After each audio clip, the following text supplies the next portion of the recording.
নমস্কার, আমি আশালতা। আজকে আমি আপনাদের বেগুন আলুর একটা ইউনিক রেসিপি করে দেখাবো। তো তার জন্য প্রথমে আমি সর্ষের তেল দিলাম কড়াইয়ে, আর এখানে বেগুন আর আলুগুলো একটু বড় বড় করে কেটে নিয়েছি। আর এখন আলুটা প্রথমে খুব ভালো করে ভেজে নেব।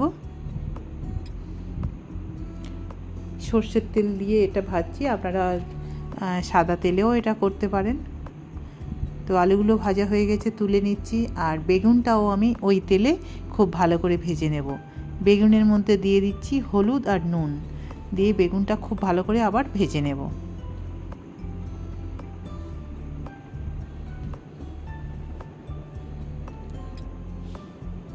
তো বেগুনগুলো ভাজা হয়ে গেছে।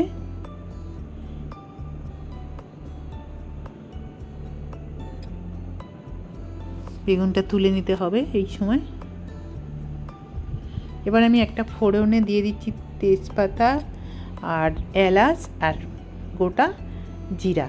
এটা একটু ভেজে নেবো 10-15 সেকেন্ড। তারপরে দিয়ে দিচ্ছি আদা আর কাঁচা লঙ্কা বাটা 1 চামচ দিয়ে দিলাম। টমেটো দিয়ে দেবো, নুন দিয়ে দেবো। টমেটো দেওয়ার পরে নুন দিলে টমেটোটা খুব তাড়াতাড়ি সিদ্ধ হয়ে যায় বা জল বেরিয়ে যায়। এবার আমি দিয়ে দেবো ধনে পাউডার, জিরা powder, chilli powder, Kashmiri chilli powder আর হলুদ পাউডার দিয়ে একটু জল দেব, দিয়ে ভালো করে এটা কষে নেব যাতে না মশলাটা পুড়ে যায়। আর দিয়ে দিচ্ছি একটু চিনি।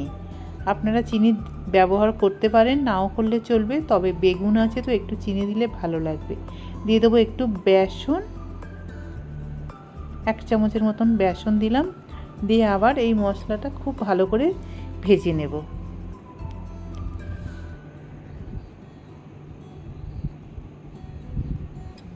এবার আমি ভাজা আলুটা আবার এই মশলার সাথে একটু ভেজে নেব 1-2 মিনিট। আলুটা তো একটু সিদ্ধ হতে সময় লাগে, তাই জন্য আবার মশলার সাথে একটু ঢাকা দিয়ে দিয়ে ভেজে নেব। তারপরে আলুটা ভাজার পরে এবারে আবার দিয়ে দিচ্ছি আমি বেগুন দিয়ে ভালো করে এটা ভেজে নেব। ঢাকা দিয়ে দিয়ে এটা ভেজে নেব যাতে আলুটা খুব সুন্দর সিদ্ধ হয়ে যায়। এবারে লাস্টে আমি দিয়ে দেবো একটু ঘি দিয়ে এটা নামিয়ে নেব। এটা হয়ে গেছে, খুব সুন্দর হয়ে গেছে, দারুণ একটা গন্ধ আসছে। এটা ভাজা হয়ে গেছে, খুব ভালো করে কষে নিয়েছি। এবার এটা আমি সার্ভ করব ভাতের সাথে, রুটির সাথে, পরোটার সাথে।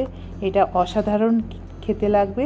আপনারা ঠিক এইভাবে এই রেসিপিটা বানাবেন, কেমন লেগেছে অবশ্যই জানাবেন। আমার এই রেসিপিটা যদি আপনাদের ভালো লাগে তাহলে লাইক করবেন, শেয়ার করবেন, সাবস্ক্রাইব করবেন আর আমার বেল আইকনে ক্লিক করবেন, তাহলে নতুন নতুন ভিডিওর সাথে আপনারা আপডেট থাকতে পারবেন। নমস্কার।